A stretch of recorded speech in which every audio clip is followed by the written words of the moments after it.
Welcome to the Power in Motion podcast, the show for women who want to develop a kinder relationship with their body so you can feel healthy, happy, and confident without restricting food, doing torturous exercise, or constantly worrying about the number on the scale.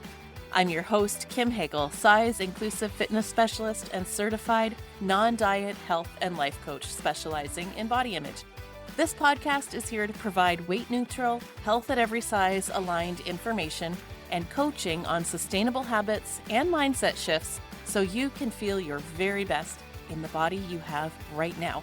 Let's lace up our runners and go for a walk while we chat.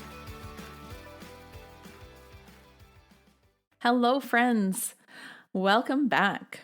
So motivation is far and away the number one problem faced by the women I work with. Every single day in my practice, I hear women say things like, I wish I felt motivated to exercise. I can't stick to anything. And my very favorite, I just need you to hold me accountable. Do you ever struggle with motivation or find yourself on the start-stop roller coaster? The start-stop cycle sort of goes like this. You purchase a new piece of equipment or a new program, join a new gym. You set goals for yourself, schedule in your workouts, jump in full of excitement and ready to go, give her hell for a couple of weeks, maybe a month. But then the motivation starts to dwindle. It becomes harder and harder to gear yourself up to work out. You start to need to talk yourself into it. Sometimes you even bribe yourself. Like, if I just do this, then I can earn a glass of wine for later. Eventually, you start skipping workouts, making excuses to your buddies or your coach. You start to feel tired and drained, so you determine you need more rest days, but then you get behind and feel like you're starting from scratch next time. Sure enough, the next workout's harder because you've regressed. Now it's even harder to motivate yourself to do the thing because you know it's going to hurt. So you skip more and more days until eventually you're at a complete standstill. And then you feel like a failure, like you've let yourself down. You go back and find your journal with your goals written down, shamefully rip out the pages, throw it in the trash, and drown that shame with a big glass of wine and a bowl of chips. Before long, you start to feel guilty for being, quote, lazy, and you hate on yourself for gaining weight, but you feel no desire to exercise on your own, so you begin the search for yet another program. Does any of that sound familiar? Can you see yourself on here? Friend, I want you to know right now that you are not alone and you are not a failure. I hear this same story all the time from women who turn to me hoping that I'll finally give them the program that will work, or that maybe I'll be able to help them figure out the key to finding the motivation to stick to something. They know that it must exist because they all have friends who work out every day, they're consistent with their healthy eating, and they never seem to struggle with willpower or motivation. So what do they know that you don't? Well, likely unbeknownst to even them, they likely just naturally understand the secret to motivation. But don't worry, because by the end of this episode, you're going to understand it too. There's a reason why so many of us repeat this cycle, and I'm here today to help you break it.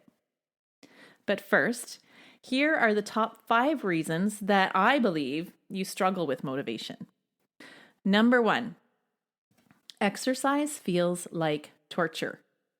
You have a belief that exercise has to be hard in order to be effective, and that you have to kill it every time you go out. Number 2, you can't find the time.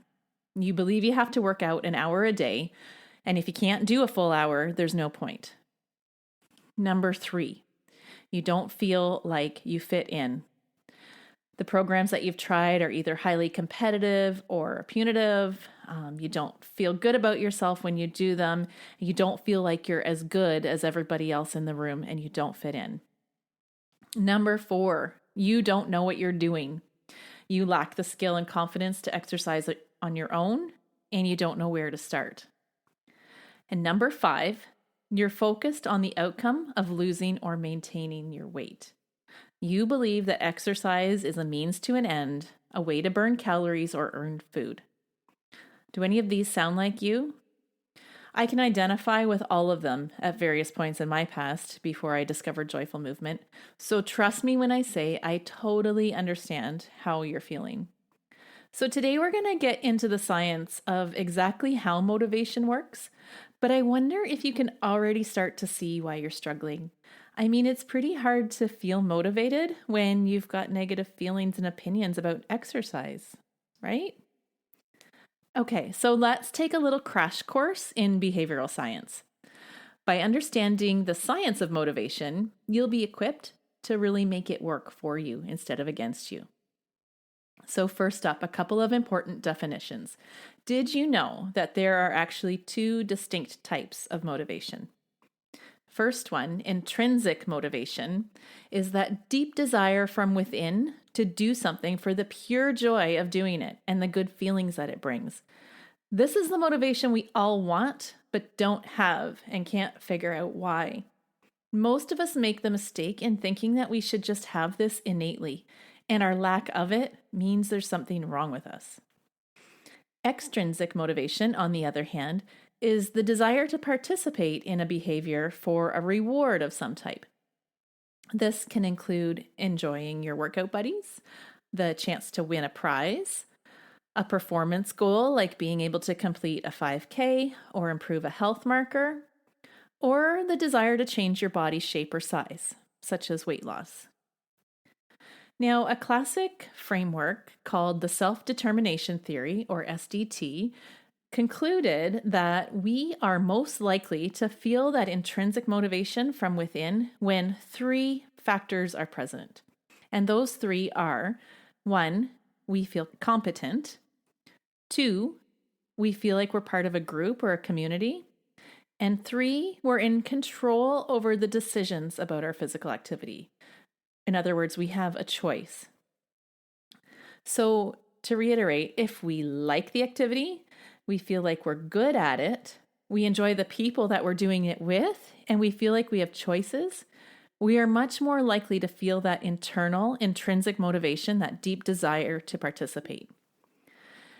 Now, a study in Sports Medicine International back in 2018 took the SDT a little bit further and looked at people's exercise adherence over 10 years. In this case, the researchers found that a combination of intrinsic and extrinsic motivators were at play for those who maintained an active lifestyle. In addition to the motivating factors above, they also noted that improved health outcomes and physical fitness acted as a positive motivating force. But here is the kicker. The extrinsic motivator of appearance or weight loss had a negative impact on exercise adherence. Those who focused on exercising to lose weight or look a certain way were not consistent with exercise, and they felt no intrinsic motivation. Just let that sink in for a minute. So what does all this science mean for you? Well, first, it's absolutely normal to not feel that intrinsic motivation all on its own, especially if you've not had good experiences with exercise or sports in the past. I myself was picked on for being bad at sports as a child, so this one's me. Next, it makes 100% sense that you would look to outside factors to motivate you. Motivation is fueled by positive feelings and results. You need some sort of reward to get you started.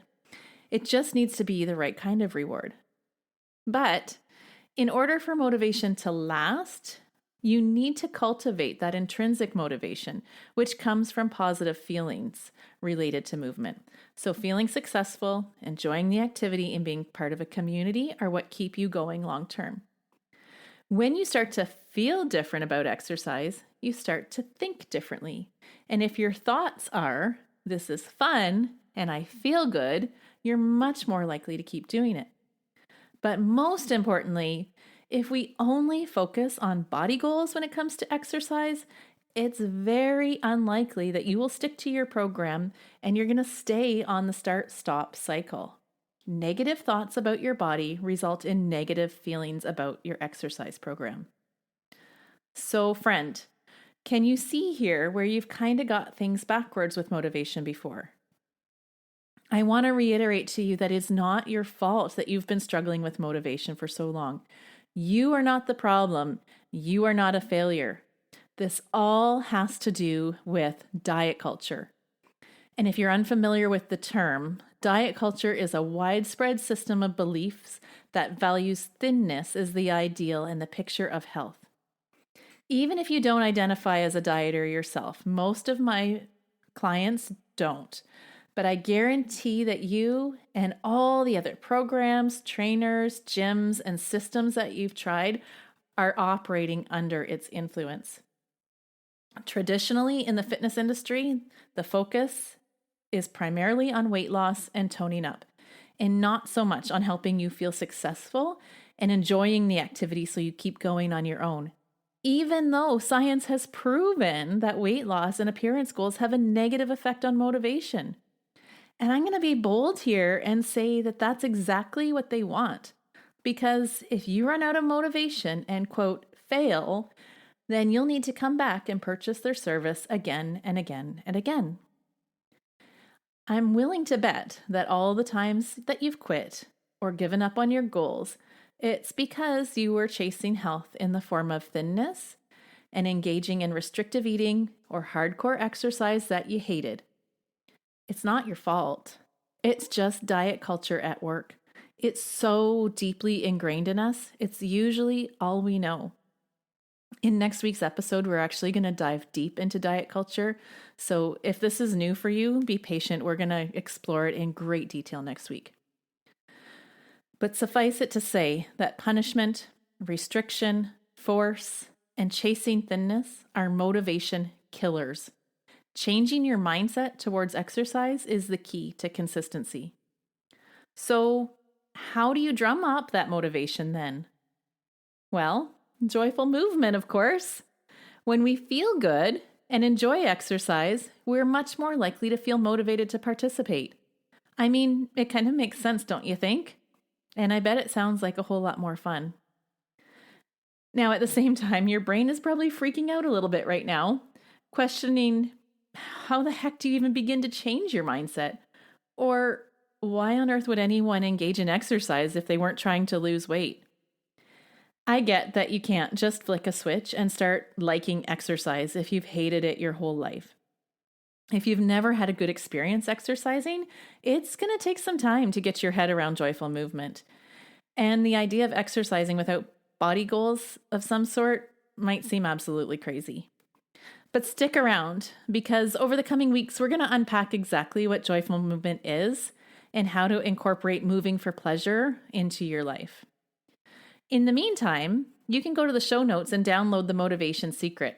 This is my free guide with 5 simple steps that you can take today to start cultivating motivation that lasts. Friend, nothing makes me happier than seeing you succeed.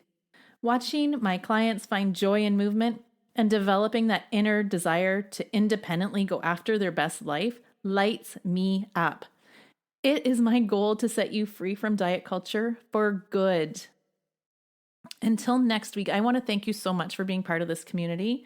Remember that you can find me on Instagram and Facebook at Radiant Vitality Wellness, and you can learn more about how to work with me on my website, radiantvitality.ca. Be well, my friends, and here's to your radiant vitality. Thanks for tuning into the Power in Motion podcast today. If you love what you're learning here, then I invite you to take the next step of embodying these concepts into your own life so that you can live your healthiest, happiest life and never again feel held back by your body. Coaching is the fastest, most efficient pathway to taking what you know in your head to actually applying it and seeing results. Whether you're looking to make changes around movement, food, body image, or all three, I'm here to help you nurture a kind, respectful, and trusting relationship with your body so you can feel your very best. Click the link in the show notes to book a free consultation, and together we'll uncover what's getting in the way of you having the results you want. You'll leave this call knowing exactly what you need to work on, and together we'll explore whether one of my coaching offers is a good fit for you. I can't wait to meet you.